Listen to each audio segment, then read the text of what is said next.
성취하세요 라고 하는 제목으로 함께 말씀 나누도록 하겠습니다. 우리 본 말씀 같이 읽도록 하겠습니다. 모든 백성과 심지어는 세리들까지도 요한의 설교를 듣고 그의 세례를 받았다. 이렇게 하여 그들은 하나님의 오르심을 드러냈다. 그러나 바리새파 사람들과 율법학자들은 요한에게서 세례를 받지 않음으로써 자기들에 대한 하나님의 계획을 물리쳤다. 아멘. 자, 오늘은 올해 마지막 주일입니다. 여러분, 이 연말에 어떤 계획을 가지고 있나요? 연말에 송년회, 옛날에 망년회라고 얘기했다고 합니다. 송년회는 올 한 해를 갖다가 송하는 거죠. 보내는 거죠. 망년회는 올 한 해 있었던 안 좋은 기억들을 갖다가 잊어버리는 거. 근데 뭐 일제시대 때 망년회라는 말을 써가지고 망년회라는 말을 안 쓰고 송년회라는 말로 바꾼다고 이렇게 얘기를 들었습니다. 또 새해에 해돋이 보러 가는 곳곳에서 이제 그런 광고가 있는 것들을 봅니다. 또 새해 계획을 세우고 이와 같은 일들을 하는 사람들도 있습니다. 자, 12월이 되면은 이 12월이라고 하는 것은 우리한테 늘 마지막이 있다라고 하는 것을 알려주는 것 같습니다. 우리들은 어떻게 이 연말을 또 한 새해를 시작해야 될까요? 이 12월 마지막이 있다라고 하는 것, 이거 되게 중요한 의미인 것 같습니다. 우리들도 언젠가 우리의 인생에 마지막이 있다라고 하는 거죠. 그 메멘토 모리라고 하는 말 들어보셨습니까? 배너라고 하는 영화에 봐보면은 저런 장면이 나오고 있습니다.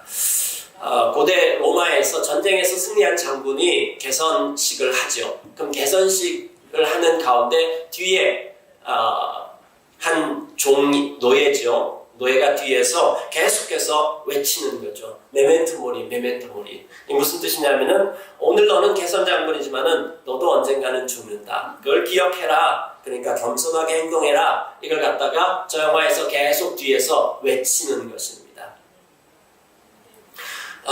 이 말과 또 더불어서 얘기하는 것이 카르페 디엠인데, 그러니까 넌 죽는 존재니까 오늘을 소중하게 여기고 오늘을 그 현재를 살아라, 이런 말입니다.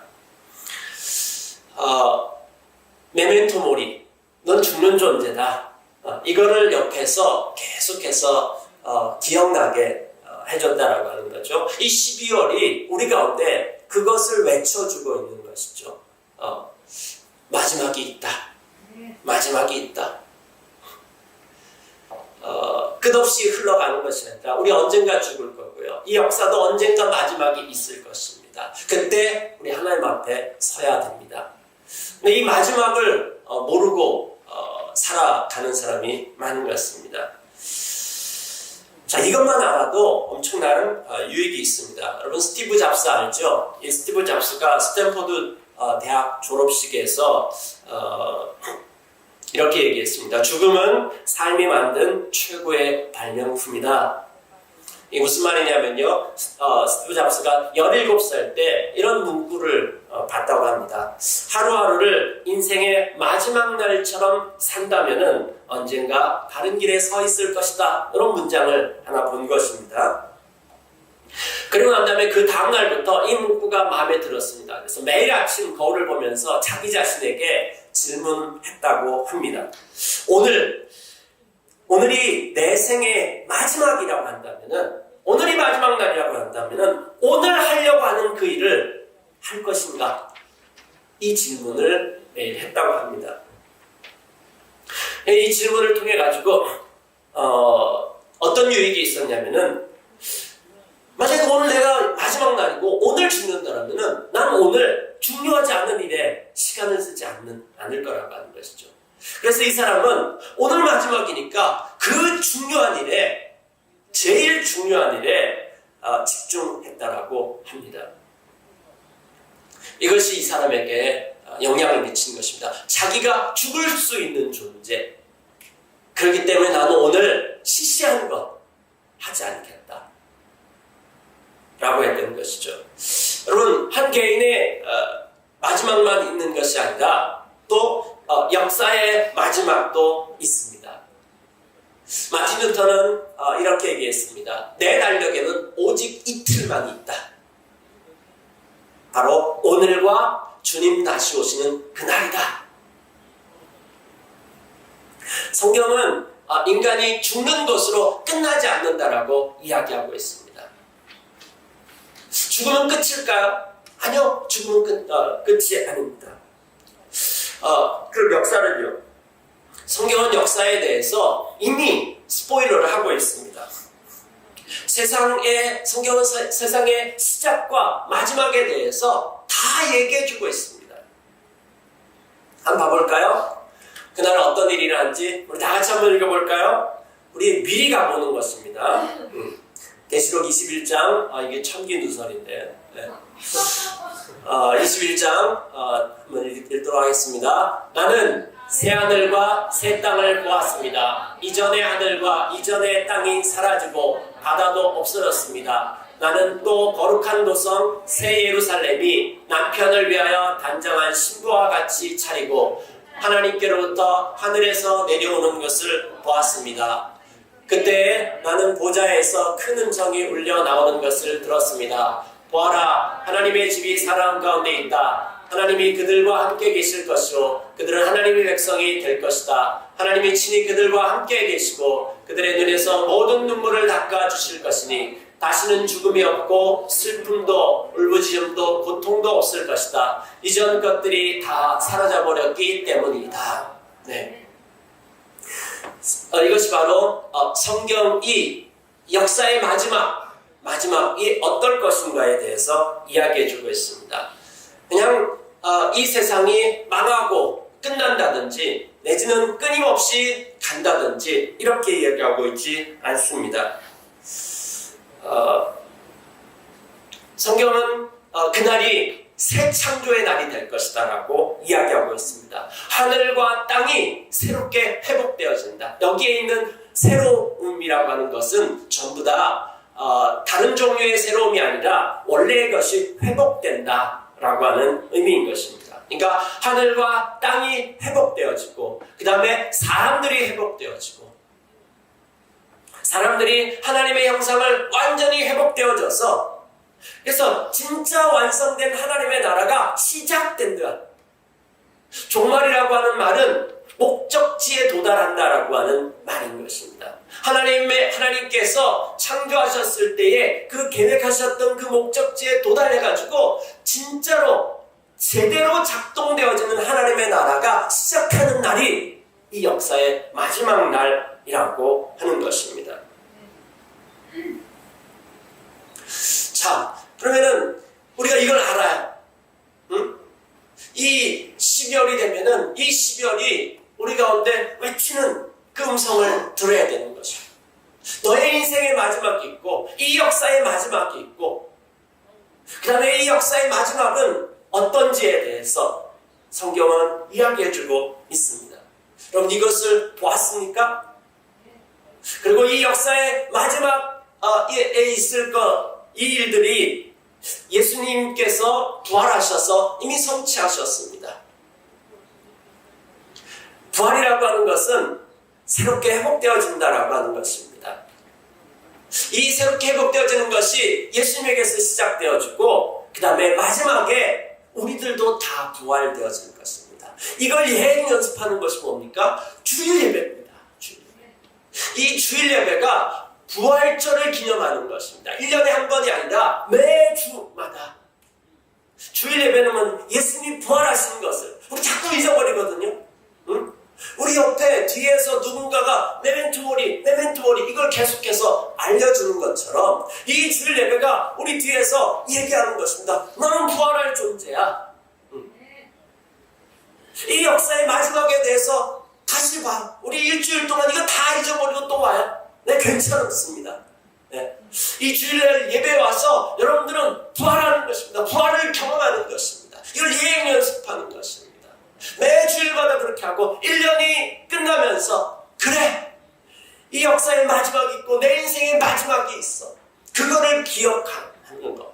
그거를 기억할 때 우리는 우리들의 매일매일의 삶을 다르게 살 수밖에 없는 것입니다. 이것을 아는 그리스도인은 소원으로 사는 것이 아니라 소망으로 살아가는 것입니다. 소원을 말해봐. 제가 노래를 좀 할 줄 안다면은 불러볼 텐데. 네, 소녀시대 소원을 말해봐. 그 앞서서 지니가 얘기했죠. 지니가 소원을 말해봐. 네. 자, 우리는 소원으로 살아가고 있습니다. 마음에 원하는 것들이 있습니다. 원하는 바가 있습니다.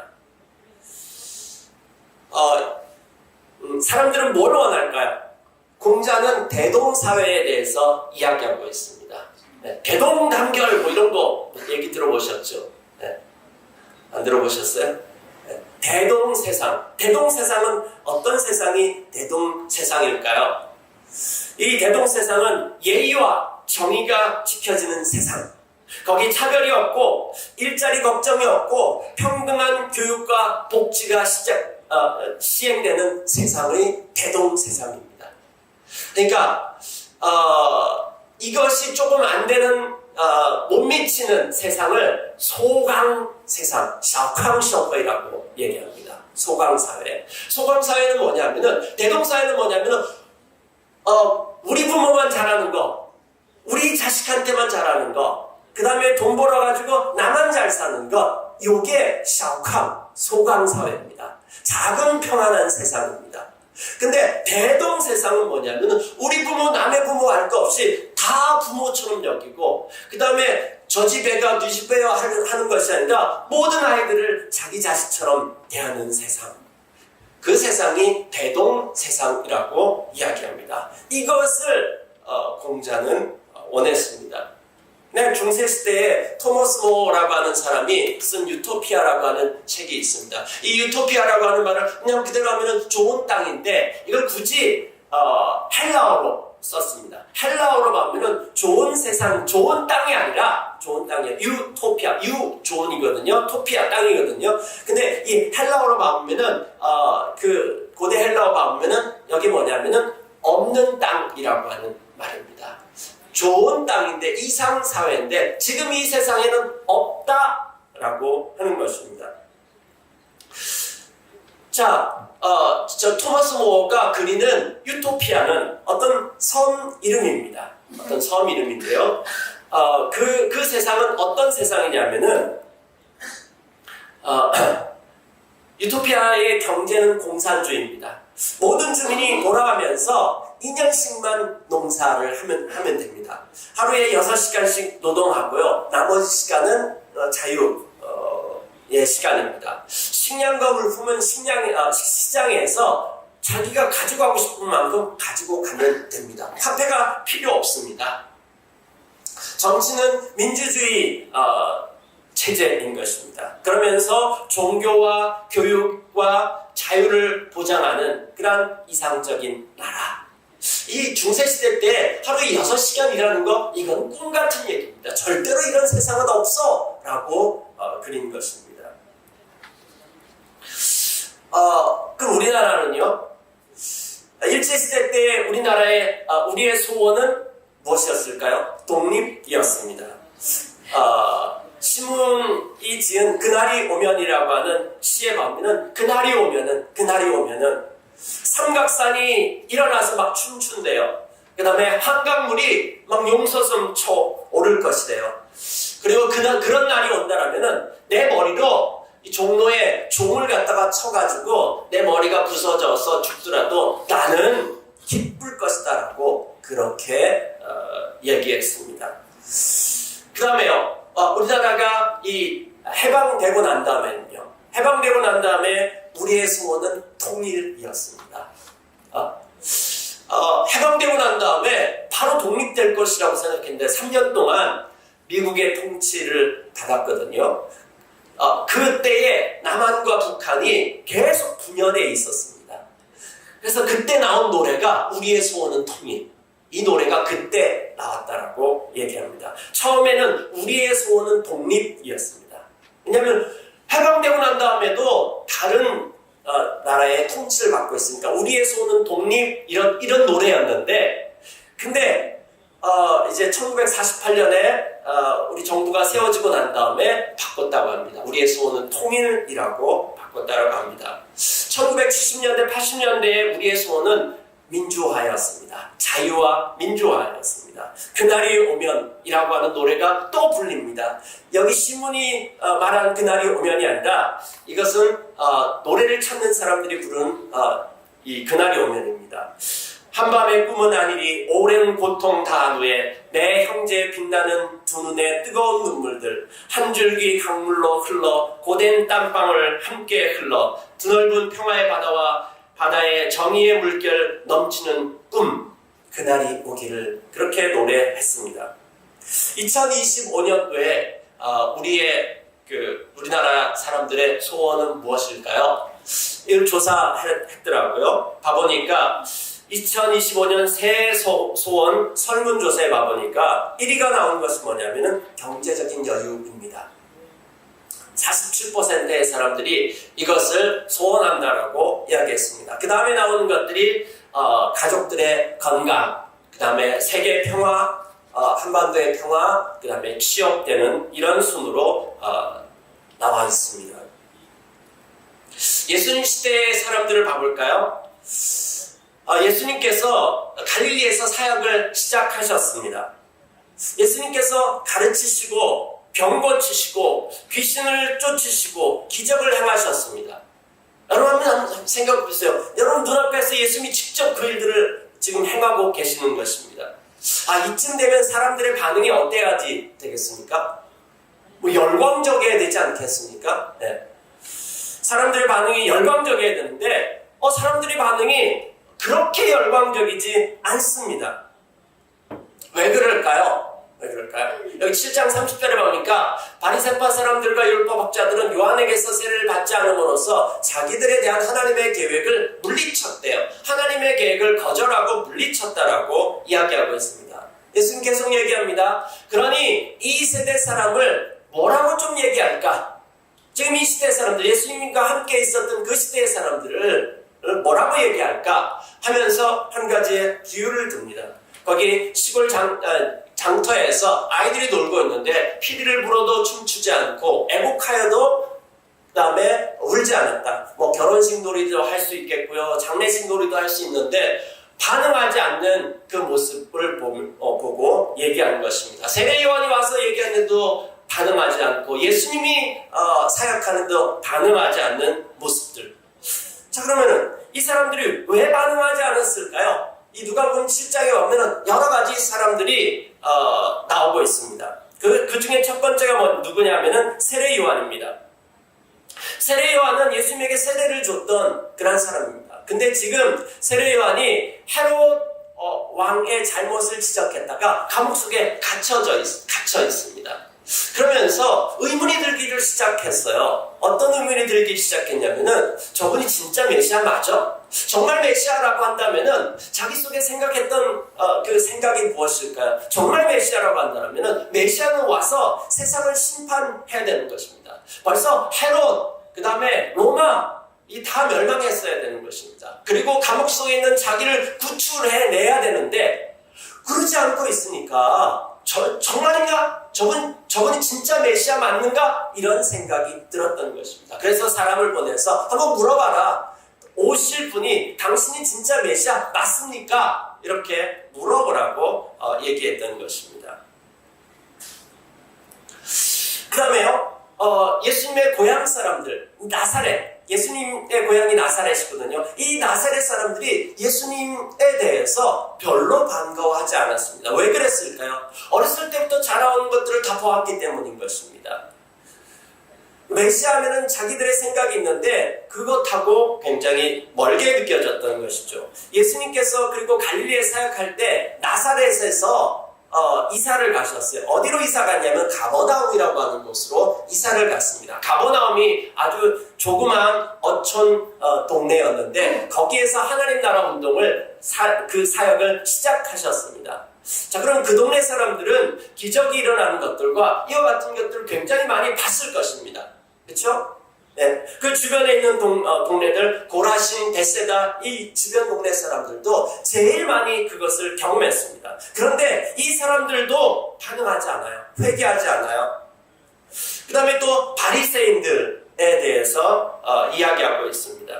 자, 이 사람들 왜 반응하지 않았을까요? 왜 예수님의 사역에 대해서 반응하지 않았을까요? 왜냐하면요, 이들은 자기들의 생각으로 가득 차 있기 때문입니다. 자기들의 소원으로 가득 차 있기 때문입니다. 그래서 아까 30절에 와보니까 자기들에 대한 하나님의 계획을 물리쳤습니다. 자기들의 계획, 자기들의 대본, 메시아는 어떠해야 된다라고 하는 자기 생각으로 가득 차 있었습니다. 메시아 보면은 나의 소원을 이렇게 이루어져야 된다라고 그런 생각을 가지고 있었던 것입니다. 그런데 예수님의 방법은 달랐기 때문에 예수님을 받아들일 수가 없었습니다. 그러면서 자기 소원에 집중하다 보니까 하나님의 계획 이게 들어올 자리가 없었던 것인 것이죠. 여러분들은 소원으로 살고 있습니까? 아니면 소망으로 살고 있습니까? 소원과 소망의 차이는 무엇일까요? 자, 소원이라고 하는 것, 그 다음에 소망이라고 하는 것, 소원은 무엇입니까? 원은 뭐냐면은 원하는 거죠. 원하는 것. 원하고 바라는 것입니다. 내가 원하는 바, 소원. 예. 그게 소원이고요. 그럼 소망은 뭐냐면은 기다리는 것입니다. 기다리는 것. 그 망자를 갑골문자에 보면은 저런 식으로 이렇게 기록이 되어져 있습니다. 저 갑골문에 기록되어진 망자가 어떤 모습인 것 같습니까? 네, 어떤 사람이 언덕 위에 올라가 있는 것입니다. 언덕 위에 올라가서 저기 사람입니다. 사람이고요. 그 다음에 이렇게 얼굴처럼 얼굴이 좀 크죠. 얼굴처럼 되어 있고 그 다음에 앞에 툭 튀어나와 있는 것이 뭐냐면 눈입니다. 눈이 툭 튀어나와 있는 것입니다. 언덕 위에 올라가서 먼 데를 바라보면서 누군가를 기다리고 있는 모습, 저게 바로 망자인 것입니다. 자, 소원은 뭐냐면은 내가 원하는 것, 내가 바라는 것. 그리고 오늘 이 현재에서 미래로 가는 것입니다. 오늘 지금 있는 이 현재 가운데서 나는 이런 일들을 하길 원해. 그래서 미래에 이런 일들이 일어나길 원한다. 이게 소원입니다. 근데 소망은 뭐냐면은 나에게서부터 출발하는 것이 아니라 기다리는 거예요. 기다리는 거. 뭘 기다리느냐? 뭘 기다리는가? 약속한 확실한 것, 확실한 뭔가를 기다리는 거예요. 아무 근거 없이 기다리는 것이 아니라 뭔가 이미 약속된 것이 있는 것입니다. 하나님이 약속하신 것을 바라고 기다리는 것, 이것이 성경에서 이야기하는 소망인 것입니다.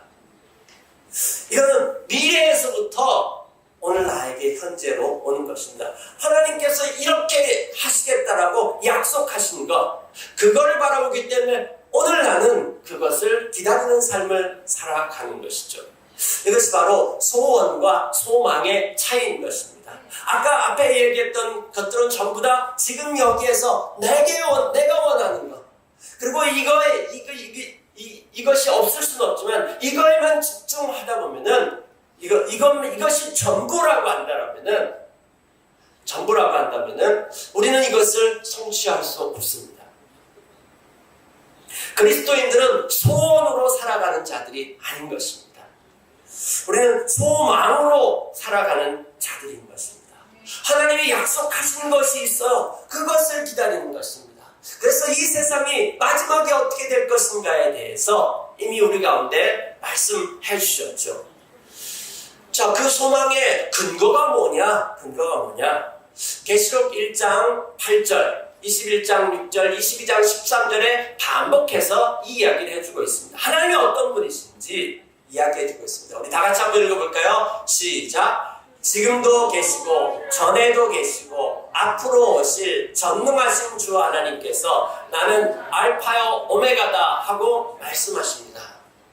자, 우리는 하나님이 약속하신 것을 기다리는 사람입니다. 하나님의 계획, 하나님이 계획하신 것, 하나님이 원하시는 바, 하나님이 계획하신 것을 보고 그 다음에 바라보고 기다리는 것이죠. 근데 그 하나님이 누구시냐? 어떤 분이 그렇게 약속하셨는가? 계시록 1장 8절이 나는 알파요 오메가다. 알파, 오메가, 이게 무슨 말일까요? 알파와 오메가는 헬라어의 가장 첫 글자와 그 다음에 맨 끝의 글자입니다. 옛날에 한국에 자동차 아토즈라고 있었죠. 아토즈. A, 2, Z.英文字母 A, 2, 最后的 G, 아토즈. 이게 전부라고 하는 거죠. 네. 알파와 오메가. 하나님은 이 세상을 시작하신 분이고 오메가, 이 맨 마지막 처음과 끝이다라고 하는 것입니다. 하나님께서 이 세상을 창조하셨고 그다음에 하나님께서 이 세상을 다시금 새롭게 회복할 것이다라고 하는 것을 성경은 이야기해주고 있습니다. 그것을 하신 분이 바로 하나님이시다라고 얘기하고 있고요. 그 다음에 지금도 계시고 전에도 계시고 앞으로도 오실, 네. 전에 역사 이전에 하나님이 계셨습니다. 하나님이 모든 것을 하셨어요. 그리고 지금도 역사하시고 계시고 그 다음에 앞으로도 과거, 현재, 미래 이 전체에 계시는 분. 근데 그분이 뭐냐면은 전능하신 하나님, 주 하나님. 전능하시대요. 하나님이 약속하신 모든 것을 다 성취하실 수 있는 분이라고 하는 것입니다. 그분이 계획하신 것을 못 이루실 분이 아니시다. 전능하신 분이시다. 그리고 그분이 하나님이라고 되어 있는데, 이 하나님, 구약으로 가면은 여호와이신 것입니다. 언약에 신실하신 하나님, 전능하신 하나님, 약속하신 모든 것을 완벽하게 해내실 수 있는 그분이 전에도 계셨고 지금도 계시고 앞으로도 계셔서 이 모든 것을 이루실 그분이 말씀하신다 라고 이야기하고 있습니다. 그분이 우리가 믿는 하나님이십니다. 그 하나님께서 약속을 얼마나 신실하게 지키고 계시는지, 성탄절이 무엇입니까? 그 약속을 지키러 오신 것이 성탄절이라고 얘기할 수 있습니다. 고린도후서 1장 20절에 보면은 하나님의 모든 약속이 그리스도 안에서 예스가 되었다라고 지난 2주 동안 이야기했습니다. 베드로전서 1장 3절에 보니까 이제 우리가 예수 그리스도를 믿음으로 말미암아서 새롭게 태어났습니다. 그래서 우리는 산 소망, 살아있는 소망, 예수 그리스도께서 성취하신 것 때문에 이 소망이 하나님께서 확약속하신 것이 아니라 그것을 이루시고 계시는구나, 살아있는 소망을 보게 된 것이죠. 뿐만 아니라 우리 이 소망이 부끄럽지 않은 것, 이 소망이 반드시 이루어질 것, 왜 그럴까요? 성령님을 우리 가운데 보내주셨기 때문입니다. 약속의 성령님, 그 약속을 완성하시기 위해서 우리 가운데 성령님을 보내주셨기 때문에 우리는 소망할 이유가 있는 것입니다. 하나님께서 약속하셨고요, 그 약속을 이 세 분의 하나님께서 이 역사 가운데서 지금 지켜가고 계시다라고 하는 것이죠. 그렇기 때문에 우리 그리스도인들은 그 소망을 보았고 이 소망을 이루어 가시는 그 하나님을 매주마다 예배하고 매일 아침마다 말씀을 통해 가지고 메멘토 모리라고 하는 이걸 들으면서 그것을 보는 자들인 것이죠. 자, 이것을 보는 자들은 어떻게 살까요? 오늘 본문에 와보니까 29절에 와보니까 모든 백성과 심지어는 세리들까지도 요한의 설교를 듣고 그의 세례를 받았다. 이렇게 하여 그들은 하나님의 오르심을 드러냈다. 여기 하나님의 하나님의 오르심을 드러냈다면 잘 안 와닿습니다. 아까 30절에 뭐라고 얘기했습니까? 그들은 하나님의 계획을 거절했다. 예, 똑같은 말입니다. 하나님의 오르심을 드러냈다. 하나님의 계획을 성취하는 것을 드러냈다. 하나님의 신실하심, 하나님께서 약속하신 것, 그것을 지키시는 분이심을 드러냈다라고 하는 것입니다. 예수님께서 태어나실 때에 그때 천사들이 와가지고 사람들을 찾아갔습니다. 사가랴와 엘리사벳을 찾아갔죠. 그 다음에 시므온과 안나를 찾아갔습니다. 그 마리아를 찾아갔죠. 근데 이들이 어떻게 반응했습니까? 이들은 그날을 기다리고 있었습니다. 구약성경에 약속하신 메시아가 오실 것, 하나님의 약속이 지금 어떻게 되는지에 대해서 알고 있었고 바라보고 있었고 그것을 간절히 기다리고 있었습니다. 소망했습니다. 그 소망했던 그 일들이 이제 천사를 통해 가지고 하나님께서 너를 통해서 이 일들을 이루고자 하신다 라고 하는 것을 말씀해 주신 것이죠. 근데 이 사람들 봐보세요. 사가랴, 엘리사벳, 시므온, 안나 다 늙었습니다. 그다음 마리아 결혼하지 않는 처녀인 것입니다. 근데 이들 가운데 하나님 말씀이 임했습니다. 하나님께서는 불가능한 일이 없습니다. 그랬더니 마리아가 뭐라고 얘기했습니까? 보십시오, 나는 주님의 여종입니다. 당신의 말씀대로 나에게 이루어지기를 바랍니다. 지금 그 소망한 것을 계속해서 기도하면서 기다려왔습니다. 기다려왔다가 지금 신호가 오니까 반응한 것입니다. 그 소망에 대해서 반응하는 것입니다. 자기 계획으로 가득 찬 것이 아니라 하나님의 계획, 그것을 기다렸던 것입니다. 그것을 기다렸고 그것이 지금 왔다라고 시도를 하니까 저를 통해서 이루어지길 원합니다 라고 고백한 것입니다. 이들을 통해서 하나님의 계획은 성취되어진 것입니다. 히브리서 11장에 보면은 믿음의 사람들이 쭉 나오고 있습니다. 이 사람들은 왜 믿음으로 살았을까요? 히브리서 11장에 보면 16명의 사람들이, 구약성경에 16명의 사람들이 나오는데 이 사람들이 왜 모든 시대 때마다 하나님에 대한 믿음으로 살아갔을까요? 소망 때문입니다. 소망. 믿음장이라고 얘기하는데 사실은 소망장인 것입니다. 소망. 하나님이 약속하신 것에 대한 반응으로 살아가는 것이 바로 믿음인 것입니다. 다른 것에 반응하는 것이 아니라 하나님이 약속하신 것에 대한 반응인 것입니다. 그 다음에 신약성경에 보면은 서신서들의 교회들과 성도들, 그 시대에 그렇게 핍박을 받았음에도 불구하고, 그래서 자기 나라를 떠나가지고 나그네로 살아갔음에도 불구하고 이들이 어떻게 그 모든 박해와 그 모든 어려움 가운데서 계속 할 수 있었을까요? 소망 때문입니다. 이들은 보았습니다. 그것을 하나님께서 약속하신 것을 어떻게 성취하시고 이 역사의 마지막이 결국 어떻게 될 것인지에 대해서 봤습니다. 여러분, 결론을 다 알고 드라마를 보면 어떻습니까? 여러분의 인생의 결론이 어떻게 될 것인지, 역사의 결론이 어떻게 될 것인지 다 봤어요. 인생 2회차를 살아가고 있다면 여러분은 어떻게 살아가시겠습니까? 아니, 자기가 죽는 존재인 거 그것만 알고 난 다음에도 이 스티븐 잡스가 뭐라고 얘기했습니까? Stay hungry. 계속해서 갈망해라. Stay foolish.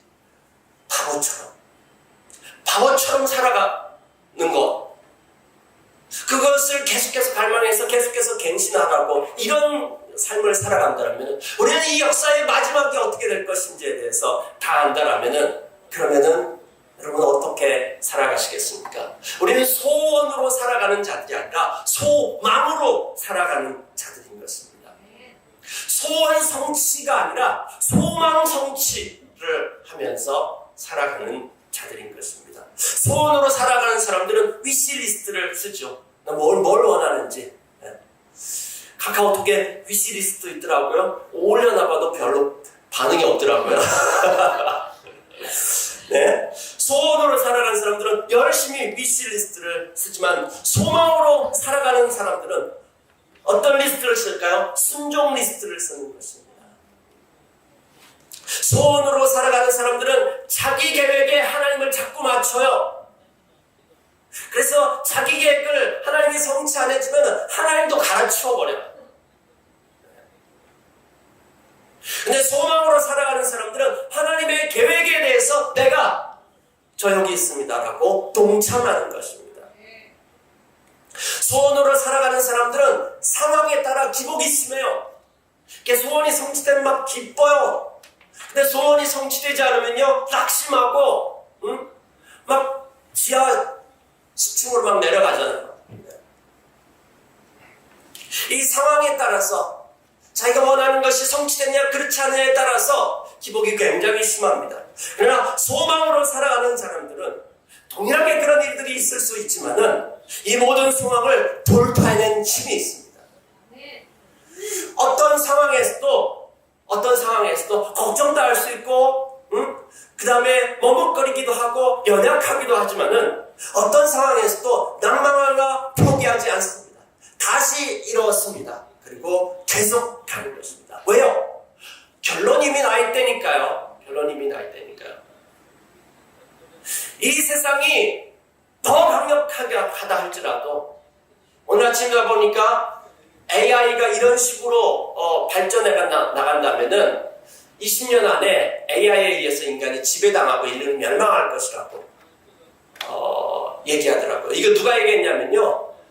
구글에서 AI 만든 사람이 그렇게 얘기했어요.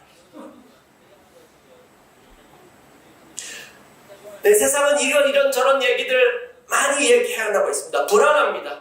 그럼에도 불구하고 이 모든 것 가운데서 우리는 여전히 소망을 얘기하는, 소망을 품고 살아가는 2025년 여러 가지 어려움들, 정치적으로, 그다음에 경제적으로, 세계적으로 어려운 부분들 있습니다. 이 가운데서 우리는 여전히 소망의 노래를 할 수 있습니다.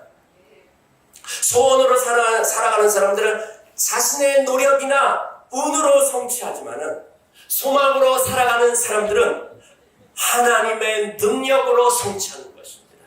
하나님이 성취하십니다. 우리 힘 없어도 괜찮아요. 우리가 능력이 있느냐 없느냐 하나님한테는 별로 안 중요합니다. 예수님 때에 누가 통로가 됐습니까?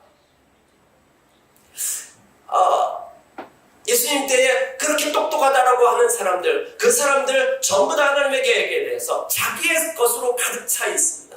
예수님이 중풍병자도 고쳤고 문둥병자도 고쳤고 심지어 죽은 사람도 다시 살리는 일을 했는데 나사렛에서 예수님 기적 안 일으키셨어요. 그 다음에요, 가버나움 사람들 어떻게 못했어요? 이 사람들은 그 엄청난 질병보다 훨씬 더 큰 질병이 뭐냐면 자기 생각으로 가득 차 있는 사람들. 소망이 없습니다.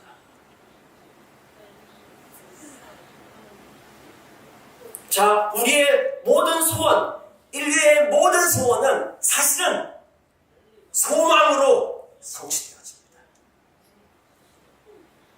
우리가 소망을 보았다면 우리는 소망의 노래를 불렀으면 좋겠습니다. 내년에 우리는 소망을 말했으면 좋겠고 소망을 성취하는 한 해가 되어졌으면 좋겠습니다. 이렇게 마리아처럼 고백했으면 좋겠습니다. 당신의 말씀이 나를 통해 이루어지이다. 그렇게 마리아처럼 고백해서 우리를 통해서 하나님의 계획이 성취되어지고 그 하나님 나라에 동참하고, 그러나 우리가 이 소망을 바라보지 않는다면 우리는 시시때때로 넘어지고 정말 소망 없이 살아갈 것입니다. 그러나 하나님을 바라볼 때마다 우리는 다시 일어설 수 있습니다. 아무리 힘들더라도 6일 이상은 우리는 넘어져 있을 수 없습니다. 이 주의를 통해 가지고 메멘토 모리 또 일어나는 것이죠. 다시 일어나십시다. 소망 없는 시대에 소망을 노래합시다. 함께 기도하시겠습니다.